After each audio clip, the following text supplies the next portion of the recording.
Hablar acerca de la cultura Paracas, ¿no? Cuando hablamos de la cultura Paracas, estamos hablando de una de las culturas que va a innovar en el sistema de lo que es prácticamente lo que es la medicina. Algo que para su tiempo las operaciones craneales no era, no era algo común, era algo novedoso.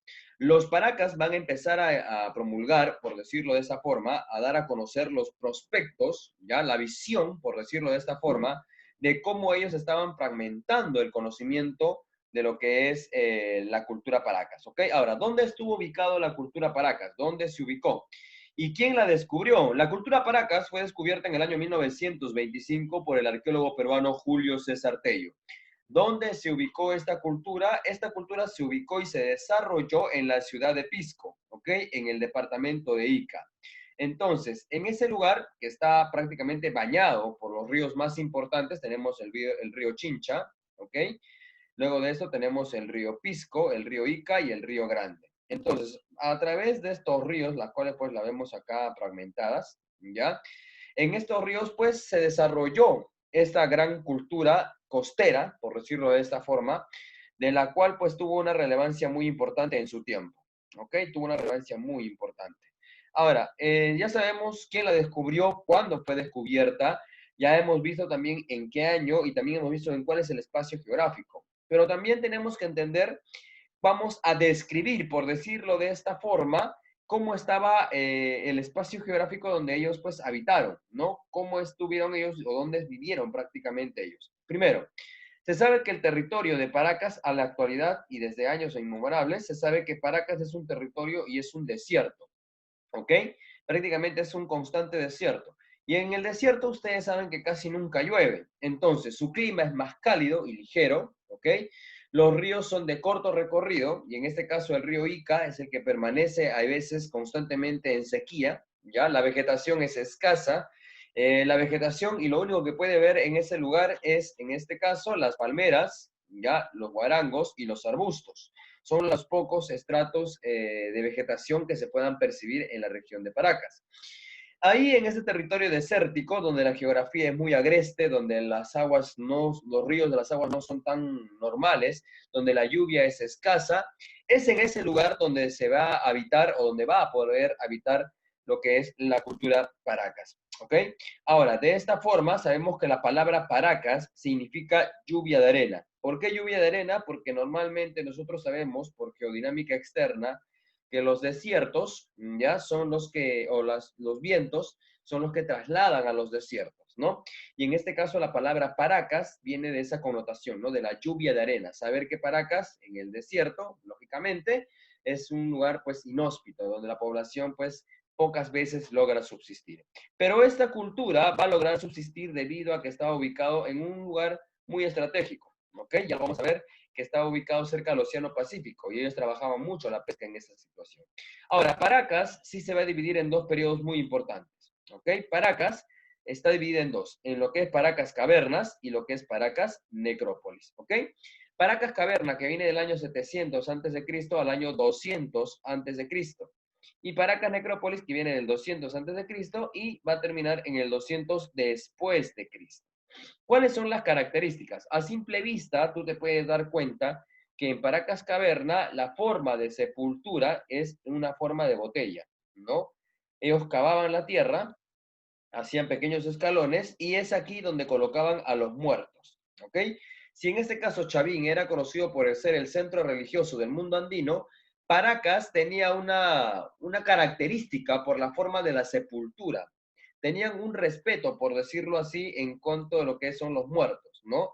En cambio, en Paracas Necrópolis ya no vemos este tipo o este estilo, ¿no? Ya se ve un estilo eh, más, como lo pueden ver aquí, en forma rectangular, donde se colocaban a los muertos, ¿ya? Donde se colocaban a los muertos, y de esa forma, pues, o lograban enterrar a muchos de sus muertos. En este caso, la similitud que puedan tener estos dos es en la forma de cómo ellos enterraban a los muertos. El estilo, la momificación. Si nosotros creíamos que solamente Egipto hacía momificaciones, estamos equivocados.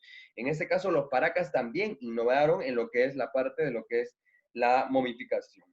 En Paracas Caverna, una característica peculiar que tiene este momento de la historia de Paracas es que la cultura chavín aún todavía era influenciante, ¿ok? Aún impartía su influencia en la parte de lo que es la parte andina y la parte costera del Perú, ¿ok? En este caso, las cavernas, se le dice Paracas Cavernas por la forma de botellón. No, no nunca te olvides de eso. Es la forma de botellón por la cual se le conoce a Paracas Cavernas. A diferencia de la Paracas Necrópolis, que es un florecimiento cultural, o decir que ya la cultura Paracas floreció como tal, sin influencia alguna, ¿ya? Y su característica peculiares son la forma de rectangular en la cual se sepultaban a los muertos, ¿ok? Entonces, ambos con ambas características y diferentes particularidades. Los habitantes de Paracas decidieron trabajar dos cosas en la actividad. Recordemos que Paracas está ubicado en un desierto y la agricultura y la escasa agricultura que ellos podían tener es por las escasas lluvias o también porque alguno de estos ríos estaba bien proporcionado. Lógicamente estos ríos se secaban en ciertos tiempos, entonces los Paracas subieron ubicar ese momento y lograron cultivar frijoles, payares, camotes, yucas, lúcuma, tumbo, pacae, maíz, algodón, entre otros. Supieron aprovechar la escasa agua que en ciertas temporadas se podía dar en Paracas. En cuanto a la pesca, va a ser su principal fuente de alimento. ¿Por qué? Ya que el mar, lógicamente los Paracas van a entrarse a la zona marítima y van a lograr obtener la pesca, que va a ser algo muy relevante y muy importante y va a ser el método principal, nunca te olvides, es el método principal para poder subsistir a través de la pesca, la recolección de mariscos, de algas y otros productos. Entonces, si en algún momento te preguntare cuál fue la actividad más importante de Paracas, la agricultura no lo fue. En este caso fue la pesca. Ahora, la población, al igual que en la cultura chavín, en la cultura Paracas también estaba de una forma estratificada, ¿no? En este caso vemos a los sacerdotes cumpliendo el rol de jefes de la cultura, luego de esto tenemos a los jefes militares y por último tenemos a los pueblos o al pueblo que estaba conformado por los campesinos y los artesanos. En este caso se sabe que el orden social estaba dividido y estratificado en este caso, por las personas que solamente cumplían un rol relevante. Y ahora tú te preguntarás, si Paracas era una sociedad que cultivaba, por decirlo así, o que tenía muchas creencias en la vida, en el más allá, solamente la casta sacerdotal, ya por decirlo de esta forma, solamente la casta sacerdotal tenía el privilegio de ser sepultado en base a lo que son los famosos fardos funerarios y ser enterrados aquí. Las demás personas del pueblo no tenían ese privilegio y al no tener ese privilegio solamente las enterraban desnudas. ¿Ok? Ahora, a ver esta situación, los rituales funerarios era el accionar más importante que ellos tenían. Colocaban el cuerpo ya momificado en una posición fetal. ¿Por qué en una posición fetal? Porque así como venimos al mundo en una posición fetal, al ir al otro mundo después de la muerte, lo colocaban de esa forma. ¿Ok?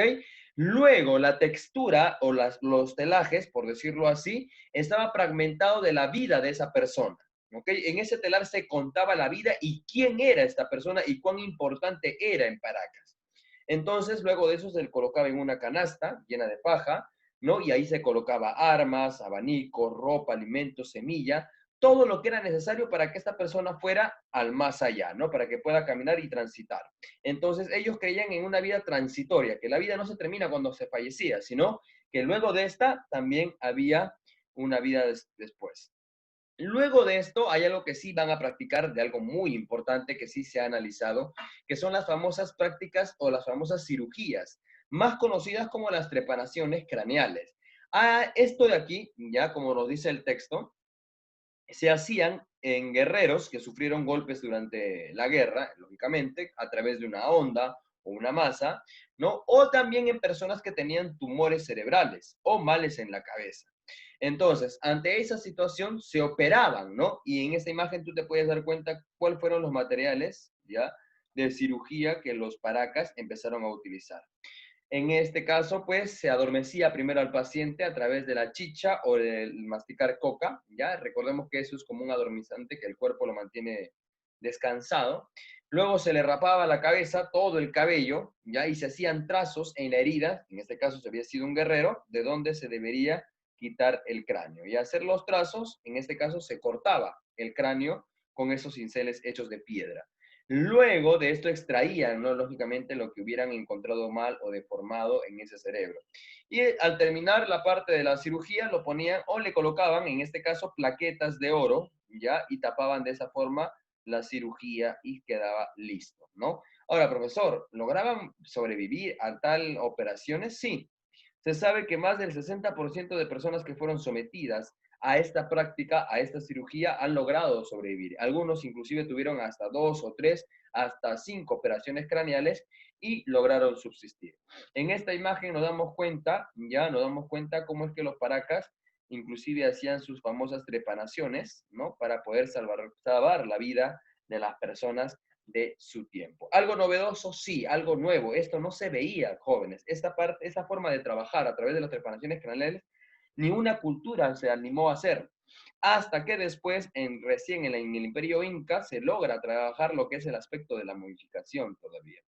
Ahora, ¿cómo se momificaba a las personas? ¿No? Primero se le extrae la masa encefálica y otros órganos. Luego de eso, pues se le colocaba cal, ají molido o sal molida o brea para que el cuerpo se logre mantener. Al quitar los órganos, pues vas a hacer que el cuerpo no se pudra con mayor rapidez, ¿no? Lógicamente el muerto era colocado en cuclillas, los brazos doblados, con los codos sujetando la cara, tal como lo podemos ver acá en la imagen, ¿no? Tal como se puede ver acá. Por favor, acá. No, de esa forma se les enterraba. Esa es una posición fetal, ¿ya? Ahora, en este caso se les envolvía a las momias con mantas de algodón y lanas de auquénidos.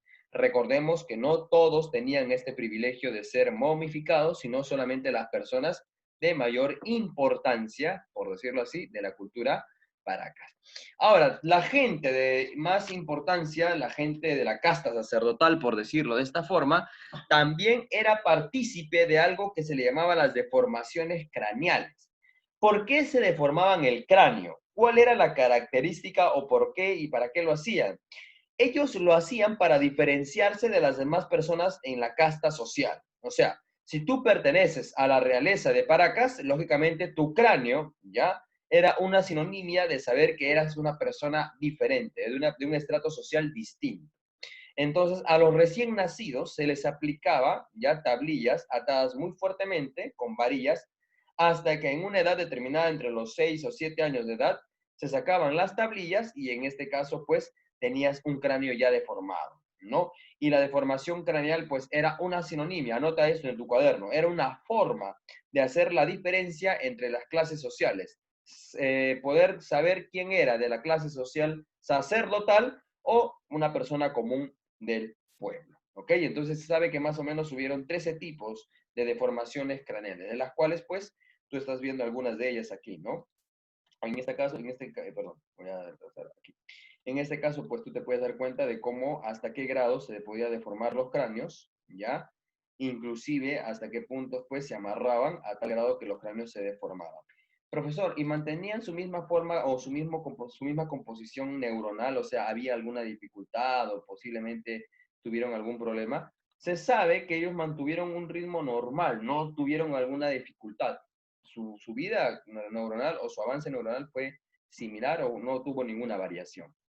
Luego de esto sabemos que ya haciendo un resumen del tema trabajado el día de hoy, sabemos que los sacerdotes dirigían la producción de los bienes y todo pues les pertenecía a ellos, ¿no?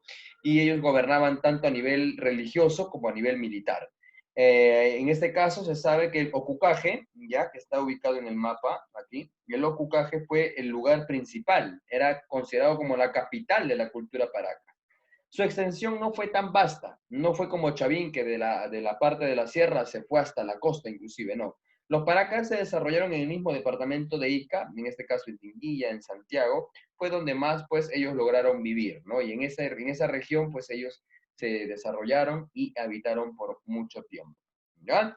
Ahora, en esta situación también sabemos que el pueblo de Paracas cumple una función muy admirable de dominar diversidades en cuanto al vivir en un desierto que es muy difícil, ¿ok? En el periodo de Paracas Cavernas, nunca te olvides de esto, por favor, anótalo en tu cuaderno. Aún en el periodo de Paracas Cavernas, ya en este periodo, la influencia de Chavín todavía era muy visible, ¿ok? Chavín todavía seguía impartiendo su influencia religiosa. Paracas va a lograr un gran desarrollo, ¿ya? en este caso a las famosas operaciones de cirugía, ¿no? Se operaban literalmente y se momificaban, algo que en ese tiempo no era común, ¿no? Y por último, los paracas fueron pues una de las culturas que va a dar mucha importancia a lo que son los rituales funerarios. Y de esa forma pues Paracas se va a lograr desarrollar dentro de todo el ámbito común y corriente dentro de la cultura. Entonces, eso ha sido el corto recorrido, chicos, de lo que es la cultura Paracas, haciendo un nexo a través de su conexión, a través de las deformaciones craneales, a través de las famosas trepanaciones craneales también, que cada una de estas ha tenido. Y así, de esta forma, chicos, pues se ha logrado concluir la clase del día de hoy. Me disculpo si en algún momento pues he tenido algunos inconvenientes.